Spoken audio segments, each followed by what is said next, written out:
ये कहानी बेहद ही दुखद भरी है। इस कहानी को लास्ट तक जरूर देखना, ये कहानी आपको रुला देगी।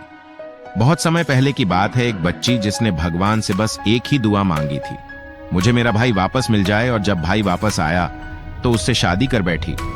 सुहाग रात पर हुआ ऐसा खुलासा कि दोनों जिंदगी भर के लिए एक दूसरे से रूठ गए। इसे जानने के लिए हम चलते हैं 20 साल पीछे। एक छोटा सा गांव रामपुर, जहाँ लोग हंसी खुशी अपना जीवन व्यतीत कर रहे थे। उसी गांव में एक 6 साल की लड़की रहती थी जिसका नाम सिया था। सिया एक अनाथ लड़की थी। उसके माता पिता का एक्सीडेंट में देहांत हो गया था और उसका बड़ा भाई राहुल मेले में कहीं भीड़ भाड़ में बिछड़ गया था। बस उसको अपने भाई की एक निशानी याद थी, उसके सीने पर तिल, जो उसकी माँ ने उसे बचपन में बताया था। तब सिया 3 साल की थी, लेकिन अब सिया का इस दुनिया में कोई नहीं है। एक दिन सिया मंदिर के बाहर फटे कपड़ों में बैठी थी। एक आदमी उधर से निकल रहा था, उसका नाम विजय था। उसने देखा कि एक प्यारी सी मासूम सी लड़की वहां बैठी है। विजय उस लड़की के पास आया और उससे उसका नाम पूछा। लड़की ने अपना नाम सिया बताया। फिर विजय ने पूछा, सिया, तुम यहाँ अकेली किनियो बैठी हो, घर किनियो नहीं गई हो? सिया बोली, मेरा इस दुनिया में कोई नहीं है। फिर विजय ने उसे गोद लेने का फैसला किया। विजय सिया को अपने साथ घर ले गया और कहा, तू अब मेरी बेटी है, तुझे दुनिया की हर खुशी दूंगा। विजय ने सिया को पढ़ाया लिखाया, उसकी देखभाल की। विजय ने पिता होने का पूरा फर्ज निभाया। सिया अब 24 साल की हो चुकी थी। वह बेहद ही सुंदर और समझदार थी। विजय ने अपने मन में सोचा कि अब सिया बहुत बड़ी हो गई है, क्यों ना उसका रिश्ता तय किया जाए। एक दिन सिया कॉलेज की लाइब्रेरी में एक किताबों की अलमारी के सामने खड़ी थी। वह बहुत परेशान हो गई। 5 मिनट से इधर उधर देख रही थी, पर जो किताब चाहिए थी वो नहीं मिल रही थी। तभी पीछे से एक आवाज आई, इतनी देर से क्या देख रही हो? कौन सी किताब चाहिए? सिया ने चौंक कर पीछे देखा। एक लड़का खड़ा था जिसका नाम रघु है। सिया ने बोला, समाज शास्त्र वाली किताब? रघु बोला, ओह, ये रही। उसने किताब निकालकर उसको दे दी। सिया ने सिर हिलाकर शुक्रिया कहा और चली गई। रघु बस मुस्कुराया और फिर अपने काम में लग गया। 2 दिन बाद सिया वही लाइब्रेरी में आई। इस बार सिया नोट्स में उलझी थी, कुछ समझ नहीं पा रही थी। तभी रघु फिर वहीं बैठा हुआ था। सिया थोड़ी झिझकी, फिर जाकर बोली, माफ कीजिए, ये टॉपिक समझ नहीं आ रहा, आप पढ़ रहे हैं? रघु बोला, आइए साथ देख लेते हैं, शायद दोनों को समझ आ जाए। वो पहली बार रघु के पास बैठी और दोनों ने मिलकर नोट्स ढूंढने लगे। फिर रघु को नोट्स मिल गए और सिया नोट्स लेकर वन्हा से चली गई। अब लाइब्रेरी बहाना बन गई थी।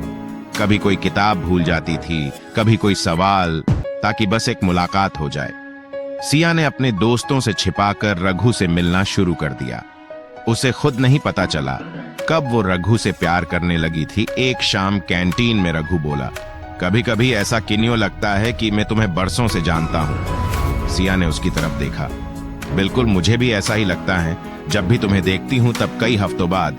सिया ने पापा से कहा, पापा, एक लड़का है, रघु, मैं उसे चाहने लगी हूं। विजय थोड़ी देर चुप रहा, फिर बोला, अगर वो तुम्हारे चेहरे पर मुस्कान लाता है तो मुझे और क्या चाहिए? शादी तय हो गई। रघु और सिया ने फेरे ले लिए, लेकिन उन्हें क्या पता था कि किस्मत का सबसे बड़ा खेल अभी दिखना बाकी था। सब कुछ जैसे किसी सपने जैसा लग रहा था। सिया खुश थी। रघु शरीफ, समझदार और बेहद प्यार करने वाला पति था। सिया को वो समझता था, उसकी पसंद नापसंद पूछता, हर चीज का ख्याल रखता। धीरे धीरे समय बीतता गया, लेकिन एक दिन जब दोनों कपड़े समेट रहे थे, रघु की शर्ट उतरते वक्त सिया की नजर उसके सीने के तिल पर पड़ी। वो कुछ पल के लिए उस तिल को देखती रही। उसने रघु से हंसते हुए कहा, अरे तुम्हारे सीने पर तो तिल है। रघु मुस्कुरा दिया, है ना? सब कहते हैं यही मेरी पहचान है। सिया मुस्कुराई और बोली, ये तिल तुम्हारी पहचान में कुछ समझी नहीं। रघु बोला, मैं बाद में बताऊंगा, अभी मुझे थोड़ा सा काम है। एक रात सिया अलमारी साफ कर रही थी तो उसे एक पुराना डब्बा मिला।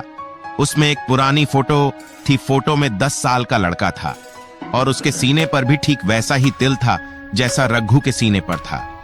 सिया एक पल के लिए घबरा गई। फिर सिया अपने मन में सोचने लगी, नहीं नहीं, ये इत्तेफाक होगा, वो तो राहुल था, ये रघु है। पर अगले ही दिन रघु ने बातों बातों में कहा, मुझे बचपन के साल ठीक से याद नहीं है, बस इतना याद है, मैं मेले में कहीं भीड़ भाड़ में खो गया था। अब सिया का दिल जोर से धड़कने लगा। सिया बोली, तुम्हारे मम्मी पापा ने कुछ बताया नहीं? रघु बोला, मुझे कोई अनाथ आश्रम में छोड़ा गया था, वहां सब लोग मुझे रघु बोलकर बुलाते थे। अब सिया का शक थोड़ा गहरा होता जा रहा है। सीने का तिल, भीड़ में खोना, बचपन की याद ना होना। सिया को मां की बात याद आई। राहुल मेले में खो गया था बेटी, उसके सीने पर तिल है, यही उसकी पहचान है। अब सिया ने धीरे धीरे रिपोर्ट्स निकालनी शुरू की। पुराना फोल्डर, गुमशुदगी की रिपोर्ट और वो black and white photo report में साफ साफ लिखा था, गुमशुदा राहुल उम्र 11 साल, बहन सिया उम्र 4 साल, पहचान सीने पर तिल है। अब सिया के पैरों तले जमीन खिसक गई। क्या वाकई में जिससे उसने ब्याह किया वो उसका भाई राहुल है, या फिर ये महज एक इत्तेफाक है? उसने रघु से अब तक कुछ नहीं कहा। वो रोज उसके चेहरे को गौर से देखती, उसकी हर बात को जोड़ने की कोशिश करती, पर अब शक धीरे धीरे यकीन में बदल रहा था। लेकिन क्या वो रघु से सच पूछेगी, या फिर उसे कभी सच्चाई पता ही नहीं चलने देगी? और अगर उसने बता दिया तो क्या होगा उस रिश्ते का? ये जानेंगे हम पार्ट 2 में। पार्ट 2 देखने के लिए हमारे चैनल को सब्सक्राइब करना ना भूले और कमेंट में पार्ट 2 लिखें। जितनी ज्यादा आपकी कमेंट आएगी उतनी ही जल्दी पार्ट 2 आ जाएगा। धन्यवाद डी।